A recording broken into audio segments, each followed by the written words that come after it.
and I'll remind you that they're not responsible for everything that's in North West Stevens documents, they're just the professional officers. I wonder if it might be sensible if Councillor Brown and Clegg had anything to do with the thing, whether the first question might be sensible coming from. Is Councillor Brown? He's getting his glasses. I think he would like to leave. Somebody else might be willing to start with a question. Right, so we'll try for the table now have a chance of a question. Who would like to ask a question first? Can you just introduce yourself? Yes, if you want. Sorry, I do apologise. Nick Feltham, Principal Planning Officer at North West Stevens District Council. My name is Phil Leahy, I'm Area Planning Officer at North West Stevens District Council. Right, well, everybody thinks about questions. Can you tell me the importance of what we submitted to the outline planning stage? You know, the things that we need to make sure we're in the final plan. In terms of your comments as a town council, I think one of the things that obviously we can't dictate to you what comments you actually do present to us ultimately, and that's entirely down to your own decisions. But clearly we have to deal with planning applications on the basis of material planning matters, and those are generally set out in terms of they can cover a number of issues, so they can deal with highways implications, noise, amenity, principle of development, how developments are assessed in terms of planning and policy, ecology, landscape and visual impact. In the case of this particular planning application at Sleaford West, the applicants have provided an environmental statement. So the planning application is supported by an environmental statement which we've been involved in discussing and agreeing the scope of at pre-application stage. So one of the things which you may, as a council, want to comment on are the various chapters in the environmental statement which set out how they think their site accords with various environmental tests and policies. So that's something that, at your own discretion, you may wish to comment on whether you agree with any elements of the environmental statement or the other reports that are submitted as well, which include transport assessment and some suggested costs for infrastructure delivery, so things like school provision, healthcare, employment provision, that sort of thing. So there is a wealth of information, a raft of information with the planning application, a lot of it to get through, including that environmental statement. We don't get many planning applications that have an environmental statement. They tend to be reserved for the more strategic, involved schemes that we deal with. So that may be a good starting point for you in terms of your review. Thank you very much. If we ignore the benefits that the people that will live with the urban extension will actually achieve, because it's meant to be sustainable, so absolutely everything they need is going to be there. I will press you in terms of whether it's going to be there when you want it or whether it's going to be there at some later stage, when demand is there and it's sufficient to actually move that infrastructure into place. But ignoring all those sorts of issues, what does the rest of Sleaford get out of it? Well, we're not here to promote the planning application. We're here to sort of answer any procedural questions that you might have about the scheme. In terms of how the scheme sits, in terms of Sleaford's role or growth in terms of central Lincolnshire, where it sits in the hierarchy of the districts, and also the central Lincolnshire plan that's being developed. That plan does identify an amount of growth for the town of around about 4,500 houses over the next 20 years. And the urban extensions, one of which has permission already, is Sleaford South, are two of those. What has happened is that there is a certain number of houses that need to go to the district. It's where you put them, and Sleaford is the best place to put them. Yes. I don't think it's that Sleaford requires that growth itself.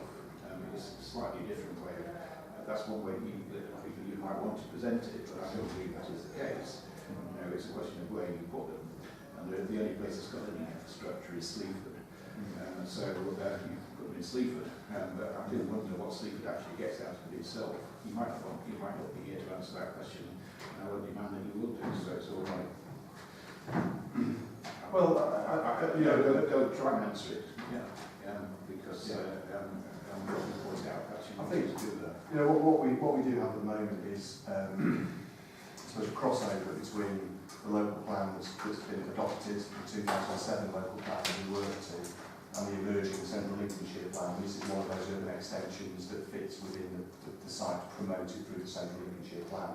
And with that, within the Central Lincolnshire plan, it sets out the rationale as to why, as authorities, we believe that urban extensions provide the most sustainable way of delivering housing and infrastructure that goes with it. So, but the issue I was trying to raise is if it's a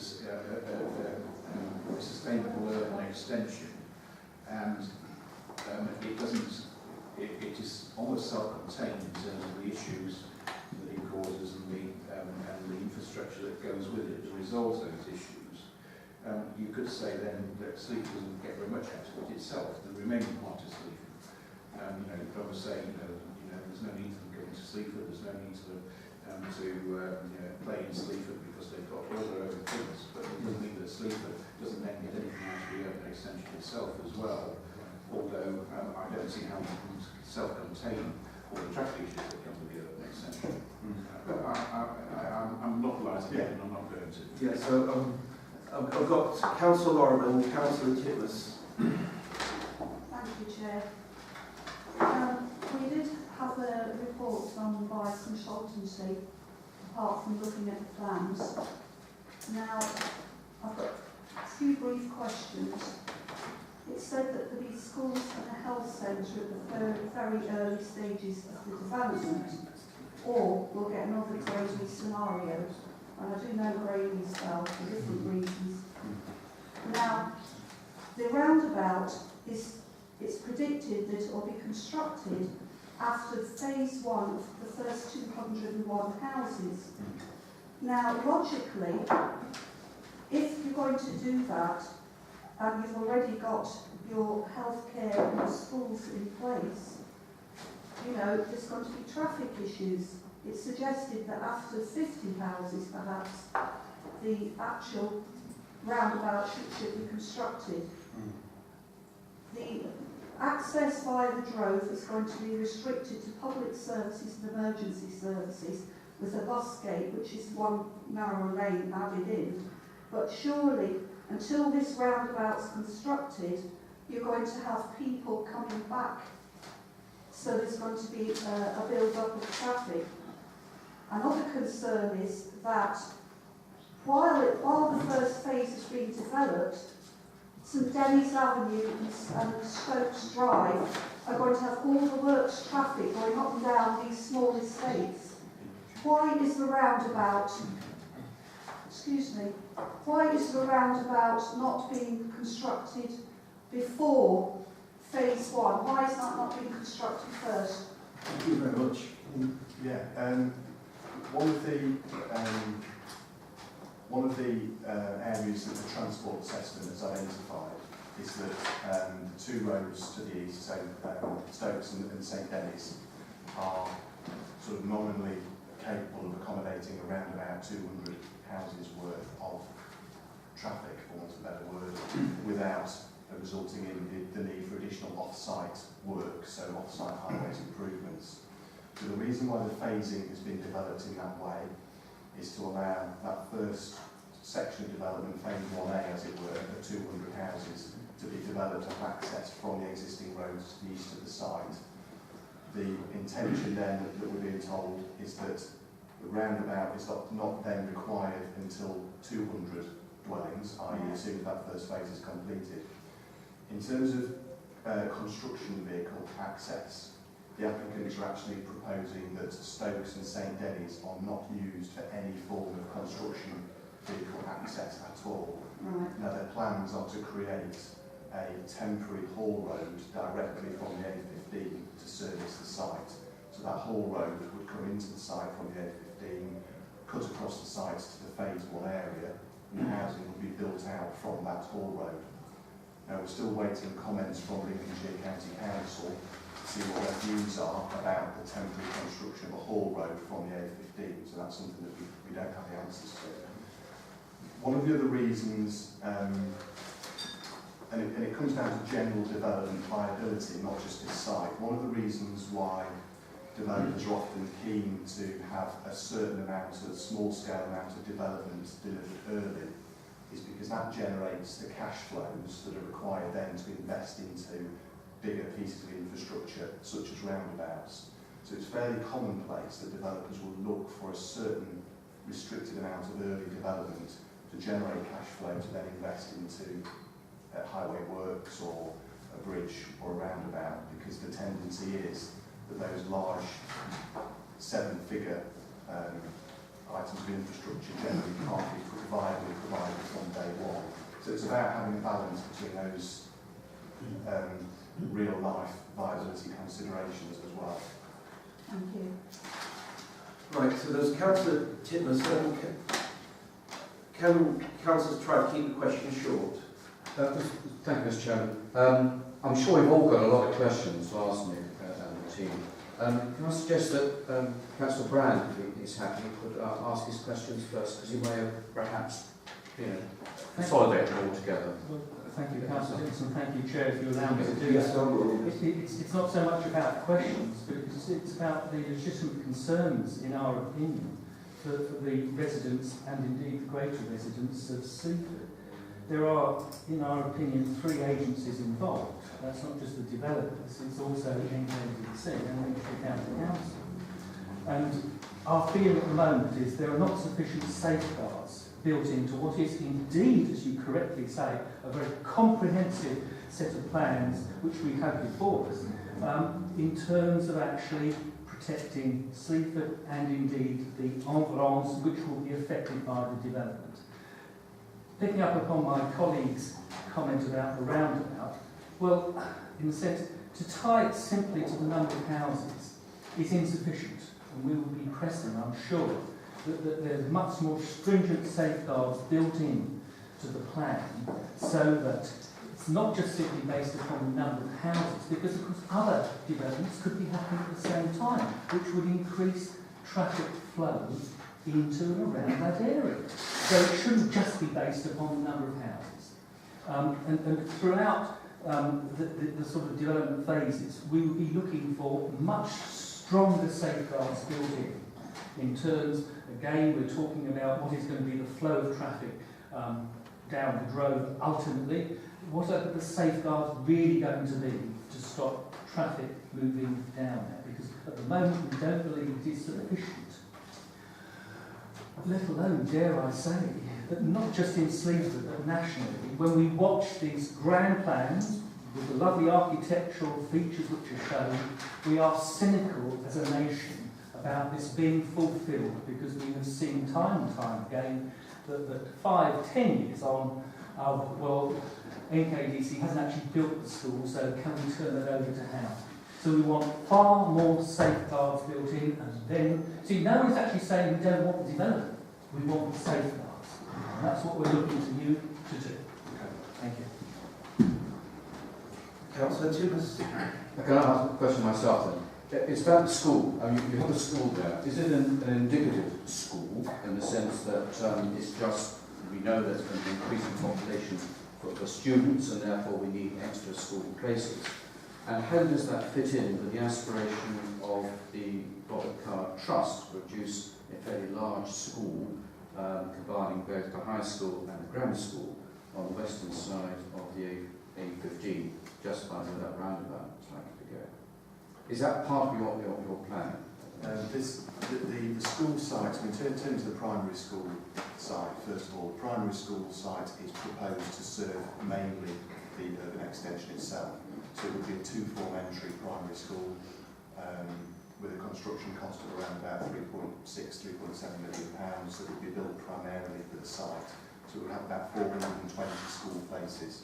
So there would be some available capacity for other developments around Sleaford to put some of their pupils into that primary school as and when it opens. In terms of the secondary school, very much the Sleaford West site is looking to accommodate an education facility of around about 700 places. So it's at the lower end of what you would operate as a secondary school. It's very much one of the smaller model secondary schools that you would have. Now those discussions are still ongoing about the actual use of the school. One option may be this: it actually serves as a sixth form function, as a shared facility for the town. It simply isn't known in detail yet exactly who will be the owners and operators of the school. But in terms of the scheme to the west of the bypass that you just talked about, that is very much a separate consideration. You'll note that the access plans, the roundabout design onto the A15, does not include for access into the land west of the A15. It simply deals with promoting access into this site itself. And the secondary school site within the urban extension is provided for the growth of the town. So it is in no way sort of predicated or reliant upon future decisions of the selected schools in the town. If I might say, though, just a sort of final adjunct to it, there is a huge impact there where the schools are, because I think Sleaford punches above its weight as regards to schools, no doubt about it. There are a large number of students in the town. It has a major impact on traffic problems that we have in Sleaford at certain times of the day. And the fact that you're going to possibly have most of the schooling in a particular area might actually be helpful for the traffic problems and the transport system we have in town. It's just a thought we need to keep in mind. Thank you.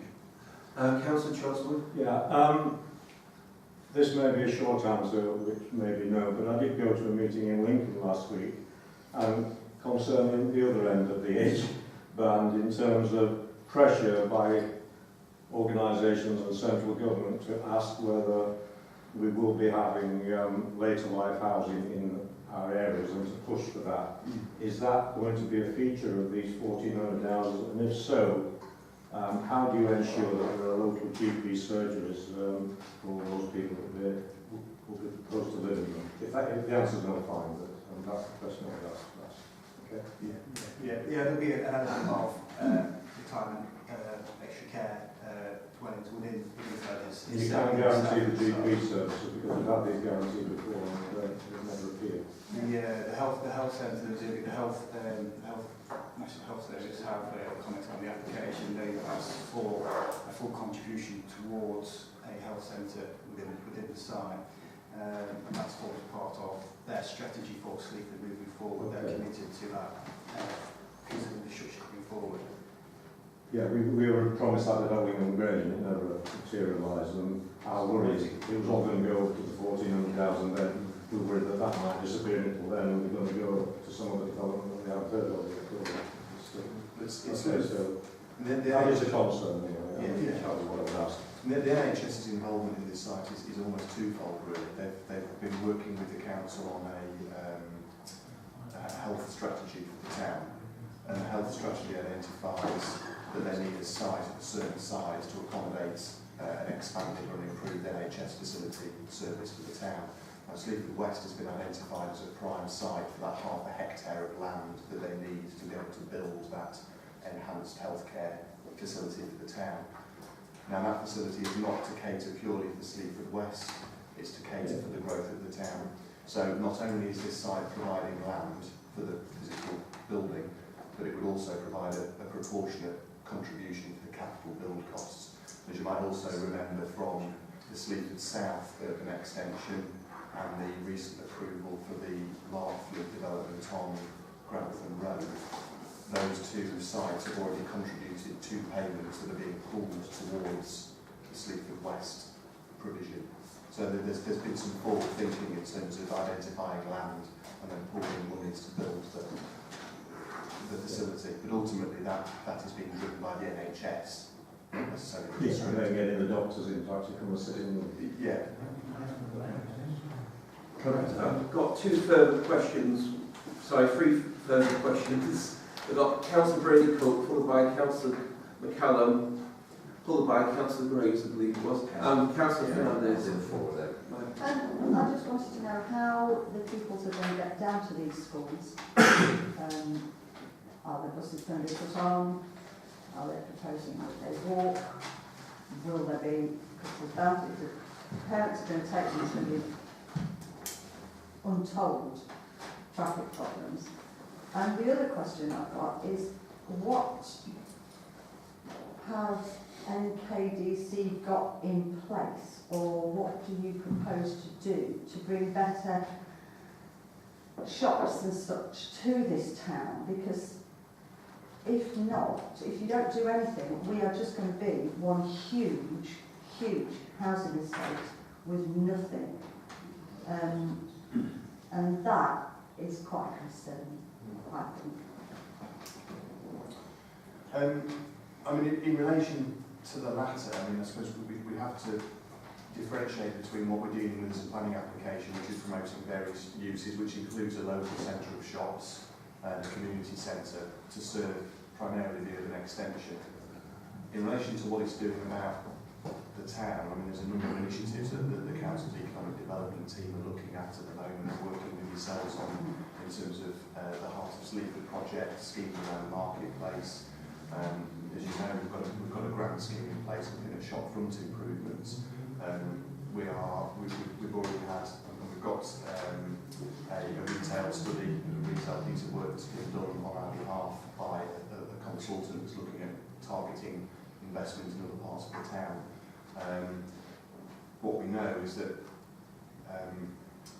retailers, commercial companies will generally look at population levels and activity within the town in terms of making those investment decisions. It's a general assumption that where you have an increase in the growth in population, which Sleaford has had traditionally, large levels of growth, they tend to make investment more attractive and more viable for people to come and invest in the town. So that's a piece of work